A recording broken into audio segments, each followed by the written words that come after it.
Hello guys, welcome back to my channel Sonai official. তোমরা সবাই কেমন আছো? আশা করি সবাই খুব ভালো আছো।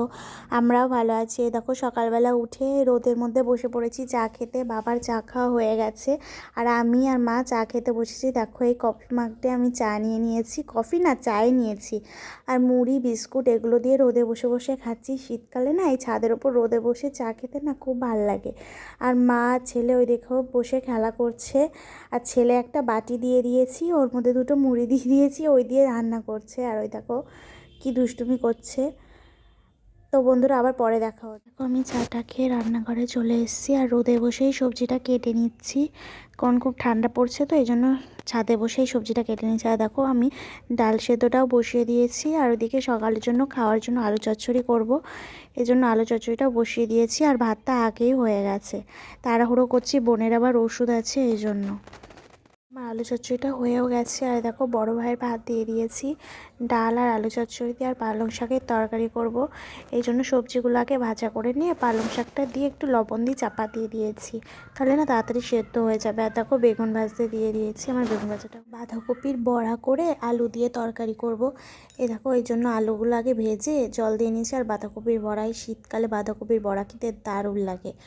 আর পালং শাকের তরকারিটাও আমার হয়ে গেছে, আর বাজারে ভাতগুলোও বেড়ে নিয়েছি। আর দেখো রান্নাবান্না করে গ্যাস ট্যাসগুলো ভালো করে মুছে নিয়েছি।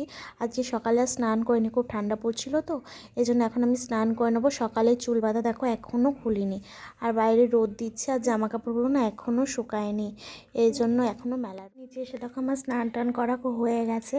আর জল কি ঠান্ডা ছিল, ট্যাঙ্কির জল।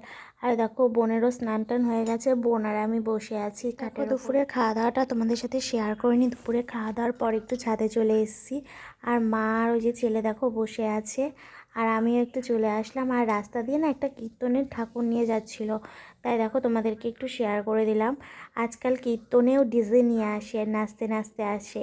আগে বিয়ে পুজো অনুষ্ঠানে এইসব, আর এখন কীর্তনেও এই মাইক নিয়ে চলে আসে। তো ছেলে খুব কান্না করছিল, এই জন্য ছাদে এসে একটু বসেছিলাম। এইবার আমরা নিচে চলে যাব, সন্ধে হয়ে গেছে, আমি সন্ধে দিতেও চলে এসেছি। আর এখন না 4:30 বাজলে সন্ধে হয়ে যাচ্ছে। আর দোকানের চাটাও বসিয়ে দিয়েছি, বাবা চা নিয়ে যাবে। আর ধুনোটাও দৌড়িয়ে নিয়েছি, ধুনোটা কালকে শেষ হয়ে গেছিলো, আবার নতুন ধুনো আনতে বলেছি, তাই বাবা নিয়ে এসছে। দেখো আবার ধুনোটা জ্বালিয়ে দিলাম। আর দোকানের চাটাও হয়ে গেছে, বাবা নিয়ে যাবে, বাবা বললে আজকে আর চা খাবে না। সন্ধে টন্ধে দিয়ে আমি নিচে চলে এসেছি, আর দুদিকে আমি বিনুনিও করে নিয়েছি, চুলটা বেঁধে নিলাম। আর টিভিতে দিদি নাম্বার 1 হচ্ছে দেখছি, আর মা ছেলেকে খাইয়ে দিচ্ছে। আর না চুলটা এখন এত পরিমাণে উঠছে, এই জন্য একটু বেঁধে না রাখলে ওই সুই তো ঘষাঘষিতে চুল উঠে যায়। তো বন্ধুরা আজকে ভিডিওটা এই পর্যন্তই, ভালো লাগলে একটা কমেন্ট